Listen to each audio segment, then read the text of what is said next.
Well, Congress has passed a short-term bill to fund the federal government through November 17th. But before work on a full spending bill can gain some ground, one hurdle is promising to stop them in their tracks. Joining us this morning is Fox 19's Washington news correspondent Ashanti Ford. Now, Ashanti, let's talk about that bill. Far-right Republicans strongly oppose passing a continuing resolution, but the other 2 points of contention seem to have been Democrats' push for Ukraine funding and the GOP's push for border protection funding. Neither were included. So how are leaders able to get this passed? So it's important to note that this just barely went through, right? The stopgap bill was decided upon with Congress Saturday.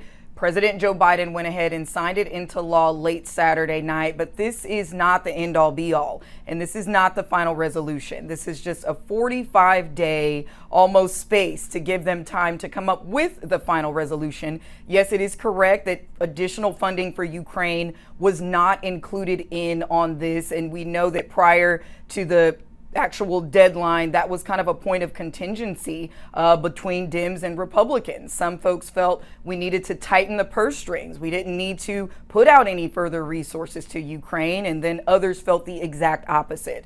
Now, the final bill that went out went against the wishes of the Freedom Caucus members that make up the far-right flank of the House, many saying they wanted the shutdown to happen. A little bit about the stopgap bill. It includes $16 billion for disaster relief. It also temporarily reauthorizes the Federal Aviation Administration, which was obviously facing that midnight expiration. And so as we're moving forward, we just have to keep in mind that this is not the final end-all be-all. This is a 45-day extension, and if they don't decide upon those 12 appropriations, if they don't decide upon funding for Ukraine and immigration and border patrol and all these other important topics, we're going to see ourselves right back at square one November 17th. And it seems to be difficult right now because the far right has been threatening Kevin McCarthy's speakership for weeks, saying they would take away his speakership if he worked with Democrats to pass that short-term bill. That's exactly what he did. So it seems like they're making good on that promise. Florida Republican Representative Matt Gaetz said